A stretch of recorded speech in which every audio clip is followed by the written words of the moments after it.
ദേശീയപാത രണ്ടത്താണിയിലെ ആറുവരി പാതയുമായി ബന്ധപ്പെട്ട് കെ ഹാബിദ് ഹുസൈൻ തങ്ങൾ MLA-ക്കെതിരെ നടക്കുന്ന പ്രചാരണത്തിനെതിരെ മുസ്ലിം ലീഗ് മാറാക്കര പഞ്ചായത്ത് കമ്മിറ്റി രംഗത്തെത്തി.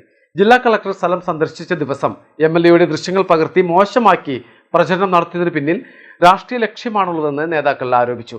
ആക്ഷൻ കൗൺസിൽ ഉൾപ്പെട്ട ലീഗ് വിരുദ്ധരാണ് ഇതിന് പിന്നിലെന്നാണ് ഉയരുന്ന ആരോപണം.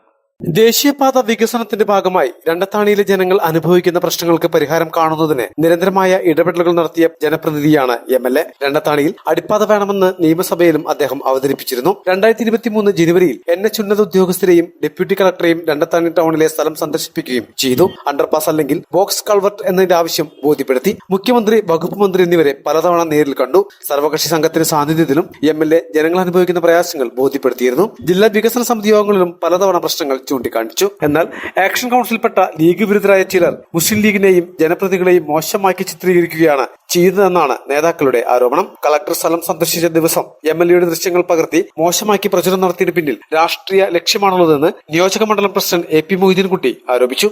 ഈ വിഷയത്തിൽ ഒരു അണ്ടർപാസോ അല്ലെങ്കിൽ ബോക്സ് കൾവർട്ടോ എന്തെങ്കിലും ഒന്ന് അവിടെ സ്ഥാപിക്കണമെന്ന് പറഞ്ഞുകൊണ്ടുള്ള സമരം ദിവസങ്ങളായി നടന്നുകൊണ്ടിരിക്കുകയാണ്. ഇതിൽ ഏറ്റവും കൂടുതൽ വലിയ കാര്യമായി പ്രവർത്തിച്ചിരുന്നത് നമ്മുടെ പ്രിയപ്പെട്ട കോട്ടക്കൽ MLA പ്രൊഫസർ ഹാബിദ് ഹുസൈൻ തങ്ങളാണ്. എല്ലാവർക്കും അറിയുന്നതാണ്. ഈ വിഷയം ഒരു ഗൗരവതരമായി ചർച്ച ചെയ്യപ്പെട്ടപ്പോൾ തന്നെ നമ്മുടെ പ്രിയപ്പെട്ട MLA കാര്യത്തിൽ വലിയ തോതിൽ ഇടപെട്ടിട്ടുണ്ട്. ആ വിഷയം അറിയാം. പക്ഷേ കഴിഞ്ഞ ദിവസം ഒരു സന്ദർശനം അവിടെ ഉണ്ടായി. അപ്പൊ ആ സന്ദർശനത്തിൽ അവിടെ ബഹുമാനപ്പെട്ട ജില്ലാ കളക്ടറും തിരൂർ കോട്ടക്കൽ MLA-മാരും പങ്കെടുത്തിരുന്നു. അവിടെ നമ്മളെ പ്രൊഫസർ ഹാബിദ് ഹുസൈൻ തങ്ങൾ സ്വാഭാവികമായി അവിടെ വന്നിരുന്നു. പക്ഷെ അവിടെ ആക്ഷൻ കൗൺസിൽ എന്ന പേരിൽ, ആക്ഷൻ കൗൺസിലിൽ പല ആളുകളുണ്ട്, പല രീതിയിലുള്ള ആളുകളുണ്ട്, നമ്മുടെ പാർട്ടികൾ, മുസ്ലിം ലീഗ് പാർട്ടിക്കാരൊക്കെ ഉണ്ട്.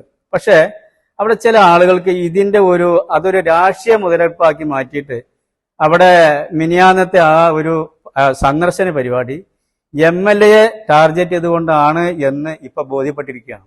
വികസനവുമായി ബന്ധപ്പെട്ട് ജനങ്ങൾക്കുണ്ടായ പ്രയാസങ്ങൾ പരിഹരിക്കപ്പെടണമെന്നാണ് മുസ്ലിം ലീഗ് പാർട്ടിയുടെ നിലപാട്. പാർലമെന്റിലും നിയമസഭയിലും ജനപ്രതിനിധികൾ ഇക്കാര്യം അവതരിപ്പിച്ചും ഫോളോ അപ്പ് നടത്തിയും ചെയ്തവരാണ്. ദേശീയപാത ഉപരോധമടക്കമുള്ള സമരങ്ങൾക്ക് നേതൃത്വം നൽകുകയും അറസ്റ്റ് വരിക്കുകയും ചെയ്തത് മുസ്ലിം ലീഗിന്റെ വനിതകളടക്കമുള്ള ജനപ്രതിനിധികളാണ്. പ്രശ്നങ്ങൾ പരിഹരിക്കുന്നതിന് ആവശ്യമായ എല്ലാ ഇടപെടലുകളും ഇനിയും നടത്തുമെന്നും പഞ്ചായത്ത് മുസ്ലിം ലീഗ് കമ്മിറ്റി അറിയിച്ചു. OK സുബൈർ, അബുഹാജി കാലുടി, റഫീഖ് കല്ലിങ്ങൽ, അബൂബക്കർ തുറക്കൽ, മൂർക്കത്ത് അഹമ്മദ്, OK കുഞ്ഞിപ്പ, മുഹമ്മദ് അലി പള്ളിമാലിൽ, ജംഷാദ് കല്ലൻ തുടങ്ങിയവരും പങ്കെടുത്തു. മലബാർ ടൈംസ്, കാടാമ്പുഴ.